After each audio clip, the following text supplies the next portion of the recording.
Quelles sont les personnes que l'on trahit généralement dans la famille? Premièrement, les porteurs de lumière. Ceux qui sont appelés à chasser certaines ténèbres dans la famille. Lorsque tu es né pour chasser certaines ténèbres dans la famille, les traîtres de la famille ne vont pas t'aimer. Il y a même des gens, vous avez déjà entendu ça, quelqu'un qui vous dit je ne sais pas pourquoi mais je ne l'aime pas. Vous avez déjà entendu ça? Il y a des choses comme ça, n'est-ce pas? Et même dans la famille, il y en a. Tu vas demander à cette personne, mais pourquoi tu n'aimes pas ton cousin? Bon, on a baraté, hein. Ce sont des choses spirituelles. C'est pourquoi tout à l'heure je t'avais dit, on est dans les discernements des esprits. Il faut savoir que certaines attitudes sont des manipulations invisibles. On est en train de le manipuler. Dans le monde spirituel, le diable a vu que toi tu n'es pas qu'un enfant. Tu n'es pas que né. Mais tu es venu pour enlever certaines ténèbres dans la lignée. On va te trahir. Si ce n'est pas encore arrivé, c'est que cette parole est prophétique pour toi. Ça va arriver. Impossible que ça ne t'arrive pas si tu es enfant de Dieu. À moins que tu ne sois pas porteur de lumière. On va te trahir. Deuxièmement, je n'ai pas trouvé le mot en français. Excusez-moi, si vous le trouvez en français, vous pourrez nous aider toujours.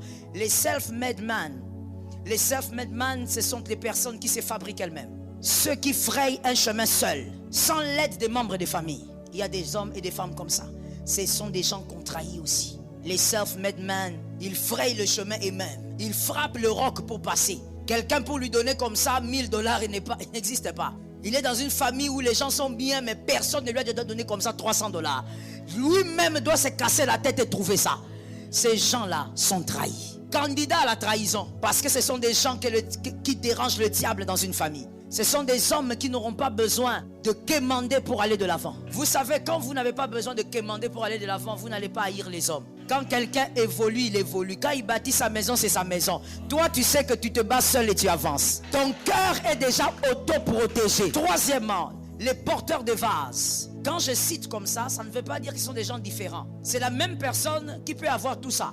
Ça ne veut pas dire que ce sont des personnes différentes. C'est le profil d'une seule personne. Elle-même, elle fait tout ça. Elle représente tout ça. Troisièmement, nous avons dit les porteurs des vases. Ce sont ceux qui ont le cœur pour tout le monde dans la famille. C'est toujours lui qui se soucie de tout le monde. C'est toujours lui qui aide. Quand il y a le mariage de quelqu'un, il est partout. Elle l'aide partout. C'est lui qui va prendre les casiers. Il achète des choses. Lui, il est toujours disponible pour tout le monde. Mais personne pour lui. Les porteurs des vases. Il a le cœur de sa famille. Même quand il prie, il peut pleurer pour sa famille comme s'il était le seul dans la famille. Il va prier, va pleurer. Tu vas l'entendre prier pour son frère comme si c'était sa propre vie. Il porte les cœurs. Et ces personnes généralement ont un pardon facile. Ils n'arrivent pas à vivre. Si tu es rancunier, Milongola. On est dans l'enseignement, il faut faire les choses rapidement. Milongola déjà. Traduction, enlève-toi dans la liste. Non.